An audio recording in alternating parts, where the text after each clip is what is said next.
The title of this video is called Making Sense of Satan Through Freud. Now, this isn't a formal talk where typically I attempt to write an essay and then read the essay and present it in the form of a video.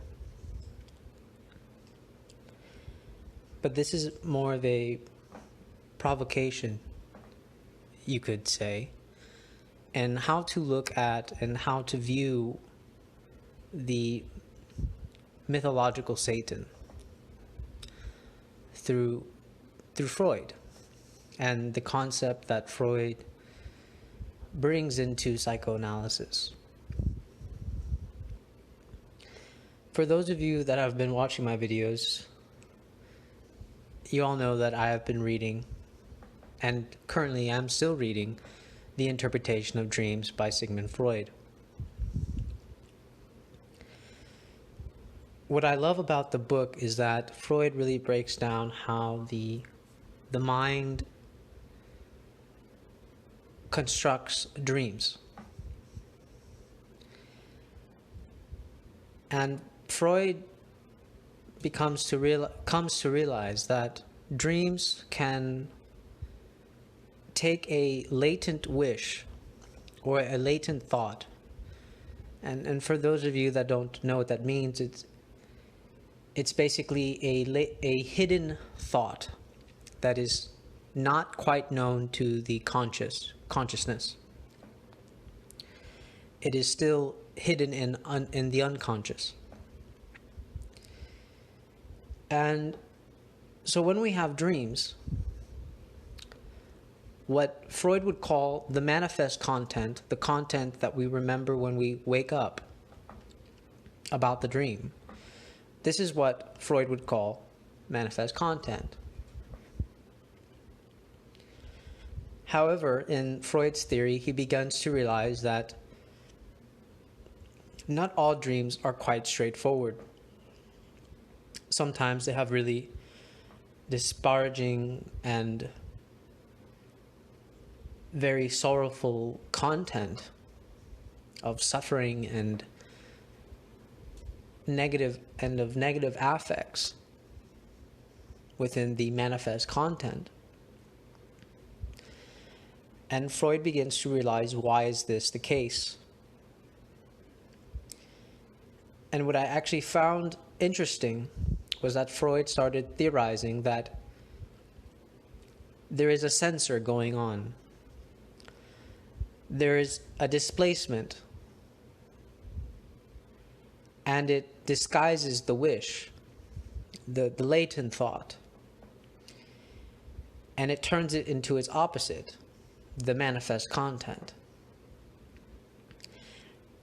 And I'm re-explaining this for those that don't know, and for those of you that do know, this will be again just a kind of summary to help you follow along with how I'm going to make this connection.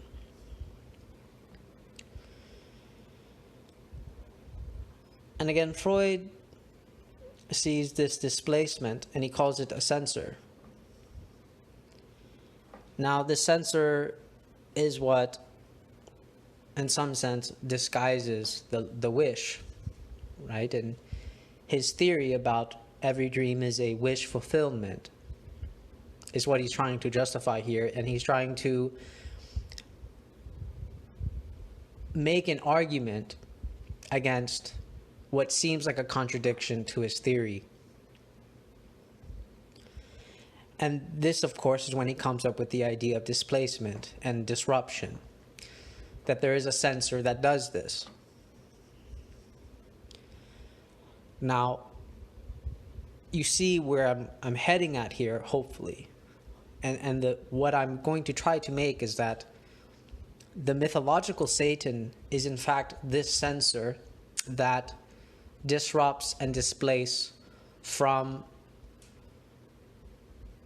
the wish, displaces the wish from ever being known by consciousness. And if we just pay attention to, I don't even think we have to go very far back, but a very good example of Abrahamic religions is that from the very conception of the world and Christianity and Islam and so on, that Satan promises to essentially turn the people away from ever knowing God or believing in God. And I found this very analogous to the way the censor functions and the way that Freud is describing the censor. And if we look at it this way, we see the role that Satan actually plays in the psyche, right? That this censor, you could say, is mythological Satan that plays in the psyche, where it prevents consciousness from knowing or ever having a conversation with the unconscious, or ever getting to know the unconscious. And because the consciousness never quite gets to know the unconscious, or at least attempts to know the unconscious, neuroses can become very apparent, and it can become pathological for the individual.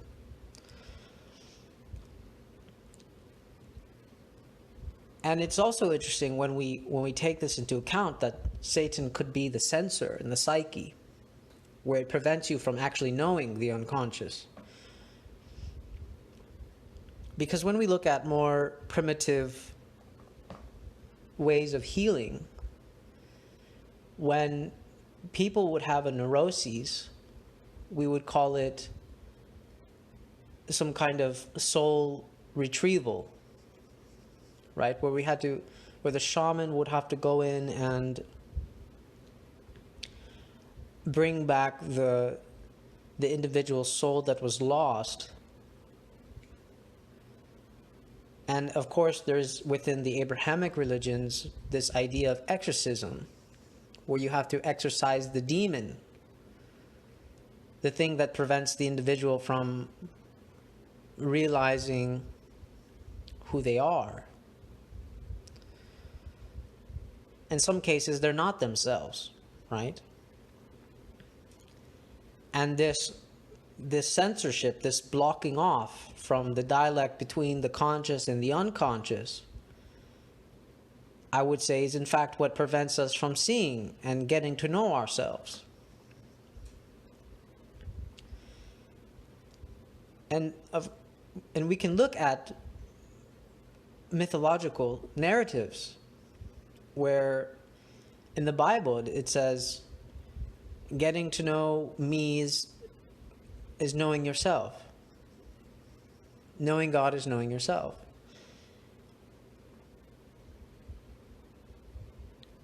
And this becomes even more important when we look at psychoanalysis, for the conscious to have an active dialect with the unconscious.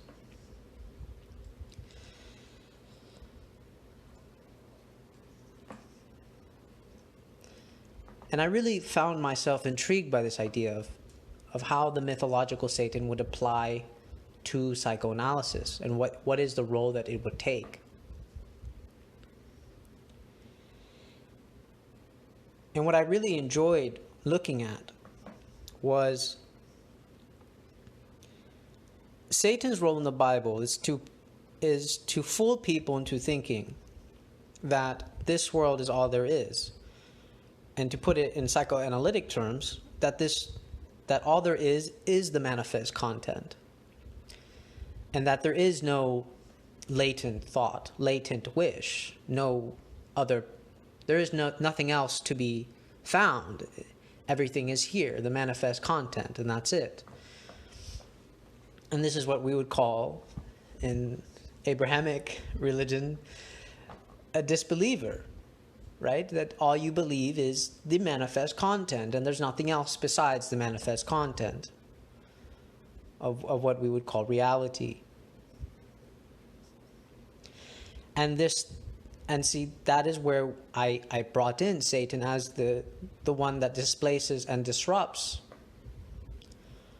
from consciousness being able to realize that there is something more than just the manifest content, that there is something more hidden, that there is something that actually begs to be known in this case.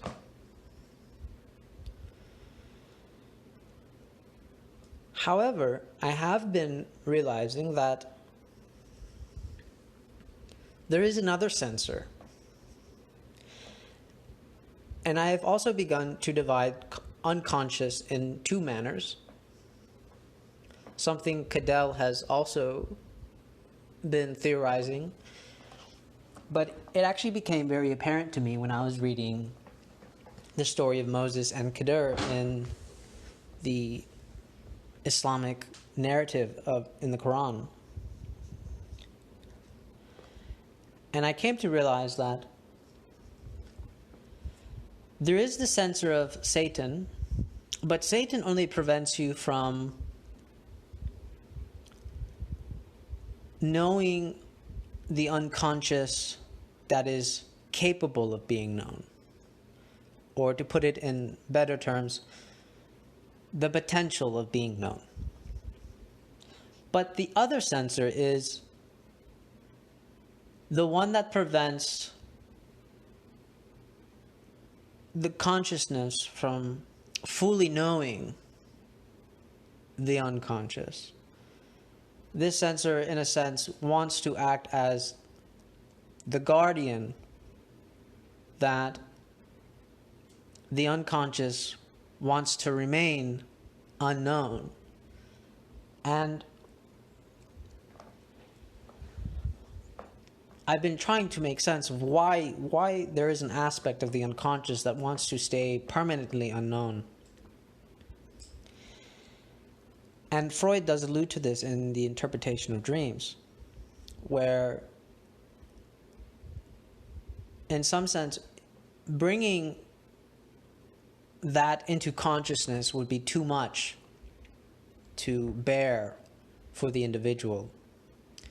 And Carl Jung does bring in some dangers about this, right? And where the powers can overwhelm the ego and completely annihilate the ego completely. And you can fall into some neuroses of you either think that you're God or you literally think that you're nothing, because it is so grand that it can completely annihilate the ego or completely inflate the ego.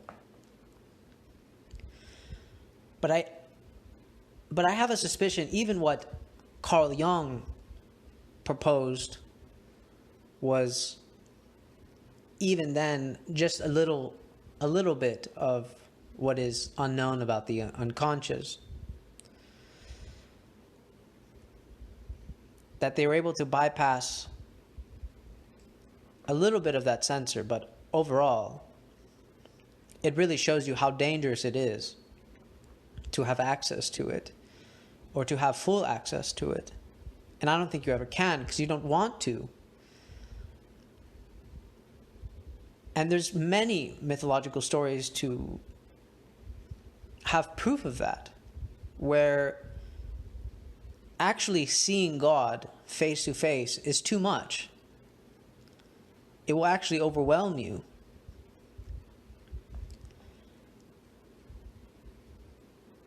And to give a couple examples, there's, I believe, Moses when he encounters the burning bush. Or was it Abraham? Either way, I'm pretty sure you guys are familiar with the burning bush example, where God is speaking through a burning bush. And then there is an example in the Islamic Quran narrative where Muhammad sees God, but he describes it as light beyond light. Now, light beyond light, you can already imagine that we're not allowed to look at the sun because it literally will blind us. I can only imagine what light beyond light is, and how powerful and how overwhelming that really is. And here we see pictures and analogies and metaphors about how overwhelming the unconscious is and how it deserves to stay unknown. And that's why I divide the unconscious where it needs to be. There is an unconscious that has a potential to be known, and there is an unconscious that stays unknown. And the unconscious that has the potential to be known, you see these in the embodied examples of Jesus Christ, Buddha, we could say gurus even.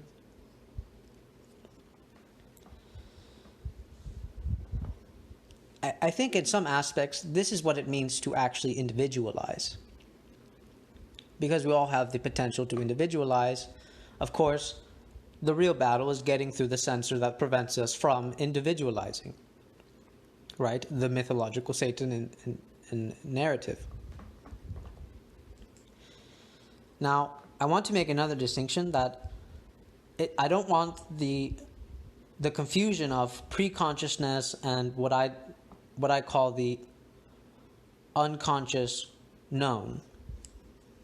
Pre-consciousness is kind of a shifting where it was in the unconscious and then it was brought forth into consciousness. There is no repulsion or resistance in this movement. Now, the dialect to get to know the unconscious known, there is a lot of resistance, and it's because you are fighting that censor. And this is what I would call the mythological Satan, right? The censor that disrupts and displaces you from trying to get to know the conscious known.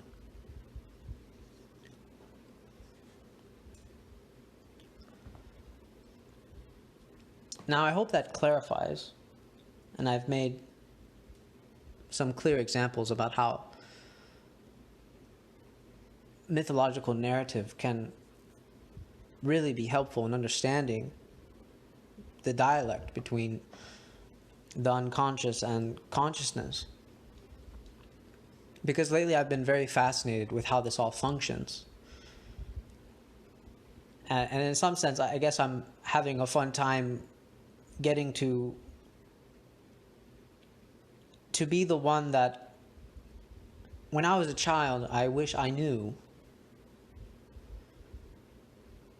why these stories were so relevant, rather than them being solely based on the fact that I had to believe in God.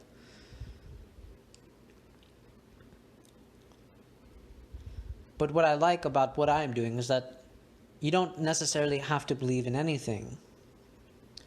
Yet, these mythological narratives are very important, and they still say something of value. And I think that's what I'm beginning to like about in my own work, is that I'm beginning to see the connections that I wish I would have been shown when I was a child and when I was growing up. Because what I've noticed is that when someone chooses to disbelieve, all the value becomes eradicated. All the previous values that were held becomes annihilated. But now I'm challenging the idea that even if this disbelief occurs, the value is not necessarily annihilated. The value can take it in a different form. And I think that's what Jordan Peterson overall attempts to do with his biblical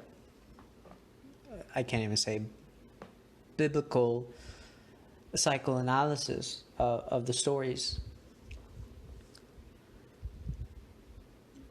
But anyways, I hope that was of help.